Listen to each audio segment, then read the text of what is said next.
So JD absolutely wrecks AH, calling her out for lying to the court and the judge, using the media in a way to lie to the public, basically trying to mislead us all yet again. See, if you haven't heard about the Juror 15 nonsense, essentially you had AH claiming to the media and to the public through leaked documents that one member of the jury, they weren't who they said they were. Essentially, they were an imposter. They insinuated that JD allowed this to happen and they had just found out about it. Well, JD puts this on blast, saying, you know those quote-unquote new facts that you're talking about? Yeah, you've known about those quote-unquote new facts for months now. Stop lying about things. This is a beautiful document, too. You and I, we're going to look over this thing together.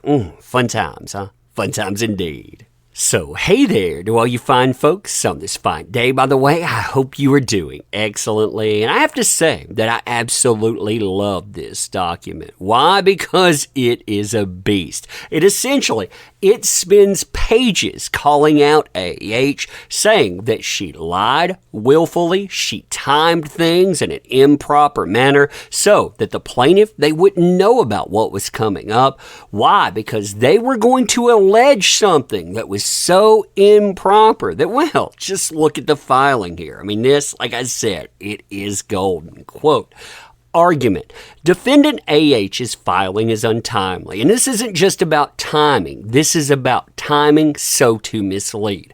Pursuant to the court's direction, AH's deadline for submitting her post-trial motions fell on July 1st, 2022, 1 full month after the jury rendered its verdicts. It is undisputed that AH did not file her supplemental memorandum until the afternoon of July 8, 2022, 1 week late and only fewer than 3 days before plaintiff JD's deadline for submitting his opposition to defendant's post-trial motions due on Monday, July 11th by no later than 10 a.m. So you can see right here, they're saying she not only timed things unfairly, but she did so because she didn't want JD to have a chance to know about it or to file anything back.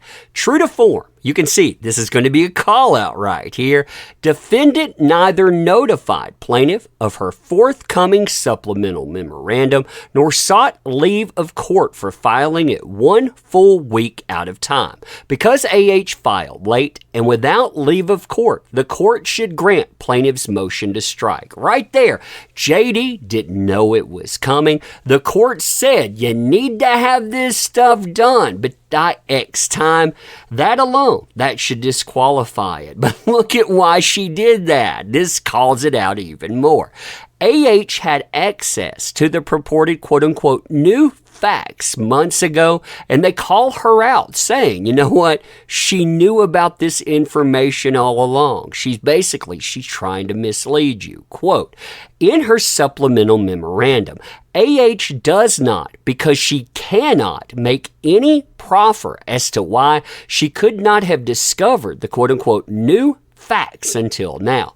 This is because the clerk's office provided the pre-panel jury list to the parties back in April 6, 2022, more than 2 months ago and 5 days before the jury was impaneled. Now this matters too, because they had time to look over this information. They could have fact-checked it. Plus, as we're going to see in part 3, they also approved everyone there. They went through every single part of this, approving it all along. Continuing, in a rare moment of candor, AH admits that she was aware of the purported discrepancy in Juror 15's birth year from the very start of the trial because, quote, Juror 15 was clearly born later than 1945. I love this too, because it's saying essentially, well, one time she decided that she was going to tell the truth. And that doesn't happen very often, as we've noticed throughout the trial, before and after.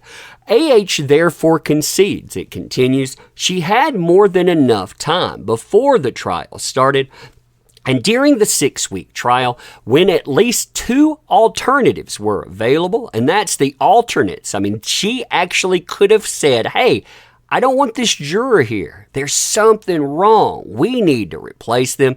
But they didn't. They never tried to do that. And I think that they actually knew about this stuff. They were setting on it. They didn't think they would lose, but just in case they did, they set on this thinking, hey, maybe this will work out for us.